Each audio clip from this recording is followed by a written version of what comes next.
Coming up on Torrance Today, Torrance firefighters are helping out at some of the year's largest fires in California. You still have time to apply for rental assistance if you need it. The Section 8 Housing Choice Voucher program closes in about an hour. And the City Council returns to in-person meetings starting tonight. All this and more coming up right now on Torrance Today.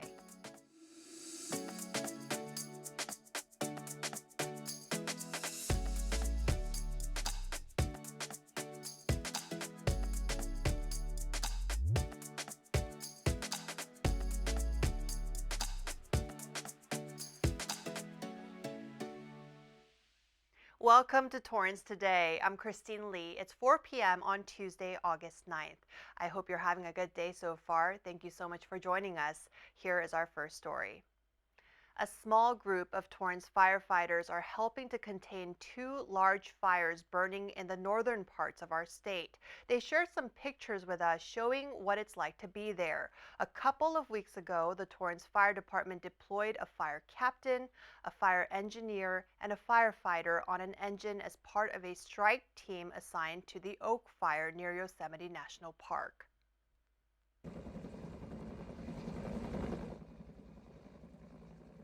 They've been working alongside firefighters from neighboring cities to protect homes by improving the defensible space around them. The crews utilized hose lines and foam injection to extinguish hot spots and prevent any rekindling of the area that had burned.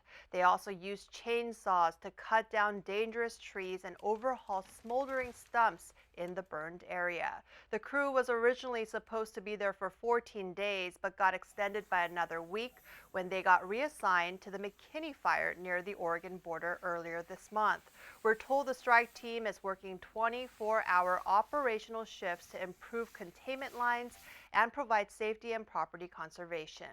The Oak Fire is now 96% contained, burning more than 19,000 acres. Meanwhile, the McKinney Fire is 55% contained with more than 60,000 acres burned. 4 people have lost their lives in that fire so far.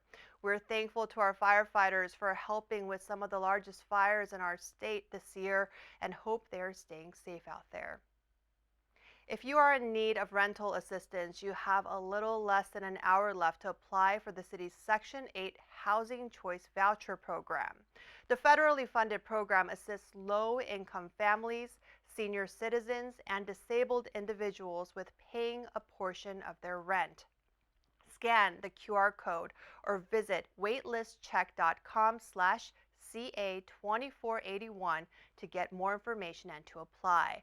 The application is available in 90 languages, and preferences will be granted to certain groups of applicants, so take a close look at the post from the city on Facebook to see if you qualify. The Torrance Housing Authority will select recipients through a lottery system, and notices should be given by September 8th. Torrance City Council members will meet tonight to discuss city business. The meeting will be in person and the public is invited to return to the council chambers at 3031 Torrance Boulevard starting at 6:30 p.m. A number of agenda items will be covered, including appointing members to fill commission vacancies on airport, historic preservation, planning and traffic commissions, accepting and filing an update report on the city's progress addressing homelessness, and receiving and discussing the mobile home park update and providing direction regarding additional actions that may be desired. Virtual participation is still an option for those who are not comfortable meeting in person. Just email council meeting public comment at torranceca.gov or call in during the meeting. You can watch the meeting live on our website, YouTube, Facebook, and of course, right here on Torrance City Cable. As the drought continues in California and more homeowners look for ways to be environmentally friendly, a free workshop can help them to better plan for the future. The city is teaming up with the Metropolitan Water District of Southern California to hold a Zoom webinar called TURF, Remove, Replace, or Maintain It Organically. It takes place tomorrow at 6 p.m. and will detail how to remove turf without the use of chemicals, replace it with climate-appropriate plantings, and keep it in place while maintaining it in an organic manner. Registration is required. Visit torranceca.gov/events to sign up. Summer Stroll in downtown Torrance returns after a 2-year hiatus. The Torrance Historical Society will host its 9th annual docent-led tour into restaurants in Old Torrance for a sip and a snack, and give participants a peek into the past behind the brick-and-mortar buildings. Torrance was founded 110 years ago, and downtown Torrance became the heartbeat of the city. Over the past century plus, many businesses have come and gone through those buildings, and each has its own unique story. Participants will learn about the building's history, look through old photos, learn about the museum, and about its neighboring small businesses. All money raised from the summer stroll will go towards funding programs and projects for the Torrance Historical Society and Museum, so volunteers there can continue to archive and share with others about the importance of our city's history. This fundraising has limited space and is only for those ages 21 and up. The tour begins at 6 p.m. sharp at the Torrance Historical Society at 1345 Post Avenue. To RSVP, call 310-328-5392. The Torrance Theater Company debuted its musical comedy, The Addams Family, over the weekend. The show featured a live orchestra and a cast of 31 actors, including many from Torrance. Performances run through this Saturday, August 13th at the James Armstrong Theater.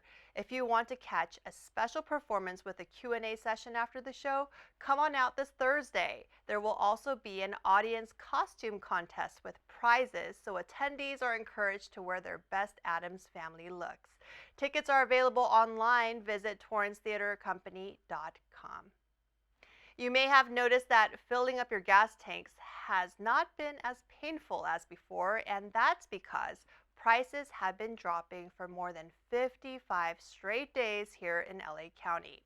The average price dropped almost $1 since hitting a record high in June at $6.46. The current average in LA County is $5.48, a number not seen since early March. Orange County is seeing a similar dip in averaging prices, down $1 since June. The national average price is 15 cents less than a week ago, 68 cents less than a month ago, but still 88 cents more than a year ago. The best deals today in Torrance to fuel up are at Costco on Lomita Boulevard at $4.79 and Arco on Crenshaw Boulevard at $4.89. You can find the best deals in your area by using the Gas Buddy app. Well, if you love to sleep, would you like to get paid for it too? Mattress company Casper has a special job opportunity right now for people who want to do just that.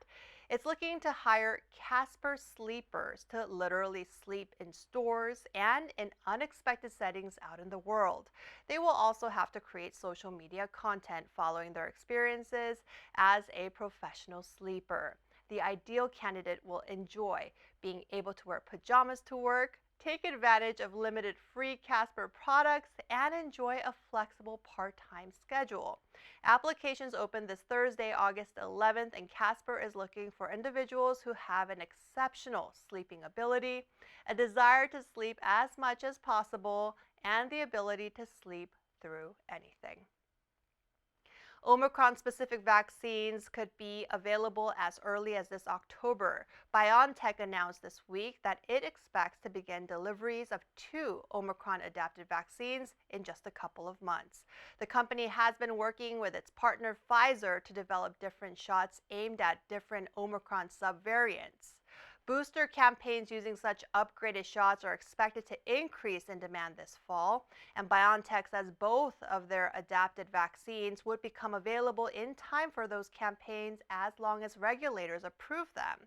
One of the adapted vaccines targets the BA.1 subvariant, and the 2 companies submitted it last month to a regulator in the European Union. The other adapted vaccine targets the BA.4 and 5 subvariants. Clinical trials in the U.S. using this vaccine are set to begin this month, with initial doses expected to be shipped out in October. A new Lyme disease vaccine may become available for the first time in 2 decades. Pfizer and French biotech company Valneva announced they are launching a trial to test the only current vaccine candidate to protect against Lyme disease.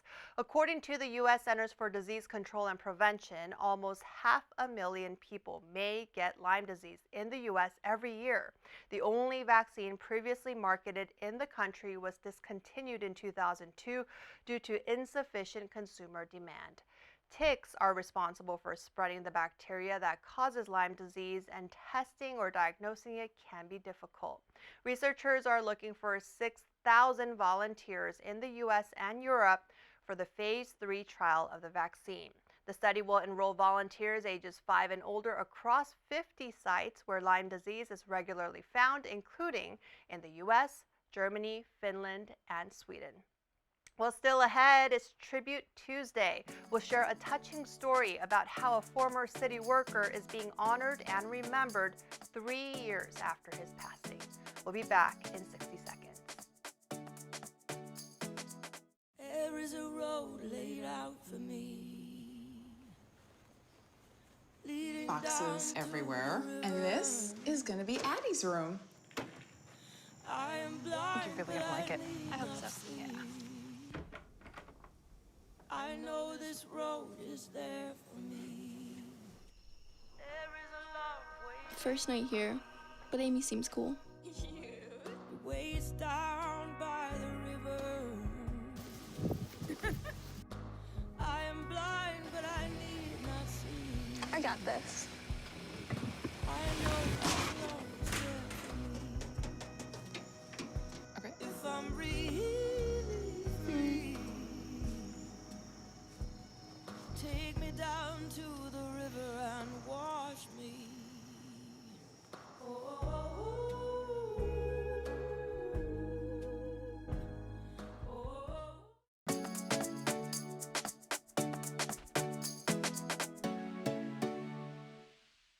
At the end of every episode of Torrance Today, we want to share a positive story that fits the theme for the day. On this Tribute Tuesday, we want to remember a former city worker who passed away exactly 3 years ago this week.